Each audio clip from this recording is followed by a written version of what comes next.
இன்றைய மன்னா லூக்கா 1வது அதிகாரம் 35வது வசனம். லூக்கா 1:35.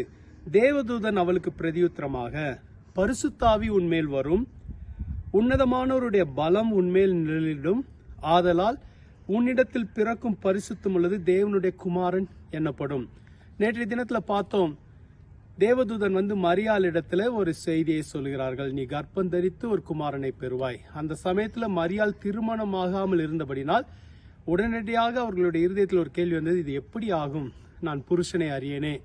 அதற்கு தான் தேவதூதன் பதில் சொல்கிறார், பரிசுத்தாவி உன்மேல் வரும். பரிசுத்தாவியானவரால் நம்முடைய வாழ்க்கையில முடியாதவைகளை முடிய செய்ய முடியும். நேற்றைய தினத்துல நான் சொன்னேன், தேவனால் கூடாத காரியம் ஒன்றுமில்லை. அவர் எப்படி நம்முடைய வாழ்க்கையில கூடாதவைகளை கூடும்படி செய்வார் என்றால் பரிசுத்தாவியானவரால். பரிசுத்தாவியானவர் நம்முடைய வாழ்க்கையில வரும்போது அநேக மாற்றங்களை நம்முடைய வாழ்க்கையில கொண்டு வருவார். பரிசுத்தாவியானவர் நம்முடைய வாழ்க்கையில வரும்போது முடியாதவைகளை நம்முடைய வாழ்க்கையில முடிப்பார். மனுஷனால் முடியாதது தேவனுடைய ஆவியினால் முடியும். பைபிள்ல ஒரு வசனம் இருக்கு, பலத்தினாலும் அல்ல, பராக்கிரமத்தினாலும் அல்ல, கர்த்தருடைய ஆவியினாலே ஆகும்.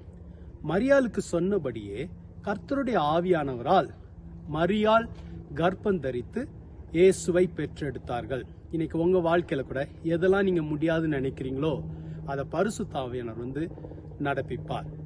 அவர் எப்படி செய்வார் என்ற எல்லா விளக்கங்களும் கொடுக்கப்படல. ஆனால் அவர் வரும் பொழுது கூடாதவைகள் நம்முடைய வாழ்க்கையில கூடும், முடியாதவைகளை அவர் நமக்கு முடித்து தருவார். இன்னைக்கு உங்க வாழ்க்கையில எதை குறித்தெல்லாம் கேள்விகள் இருக்கோ, இது எப்படி ஆகும், நான் அறியேனே, எனக்கு தெரியலே நீங்க நினைக்கிறீங்களோ, கவலைப்படாதீங்க. பரிசுத்த ஆவியானவர் எல்லாவற்றையும் உங்களுக்கு செய்து கொடுப்பார். ஜெபிப்போமா? எங்களை அதிகமா நேசிக்கிற எங்கள் நல்ல ஆண்டவரே, இந்த நல்ல வார்த்தைக்காக நன்றி. எங்களுடைய வாழ்க்கையில நிறைய கேள்விகள் இருக்கு, முடியாதவைகள் இருக்கு. ஆனால் உம்முடைய ஆவியினாலே ஆகும் என்பதை விசுவாசிக்கிறோம். எங்க பலத்தினால் அல்ல, பராக்கிரமத்தினால் அல்ல, உம்முடைய ஆவியினால் ஆகும். மரியாளுக்கு நன்மை செய்தவர் எங்களுக்கு செய்வீராக. கர்த்தர் அற்புதங்களை நம்முடைய பிள்ளைகள் வாழ்க்கையில செய்ய இந்த நாள் அவங்களுக்கு ஒரு அற்புதத்தினாலாய் ஆசீர்வதிக்கப்பட்ட நாளா இருக்கட்டும். பெரிய காரியங்களை செய்வீராக. இயேசுவின் மூலம் ஜெபிக்கிறோம் பிதாவே, ஆமென். கர்த்தர் உங்களை ஆசீர்வதிப்பாராக. ஆமென்.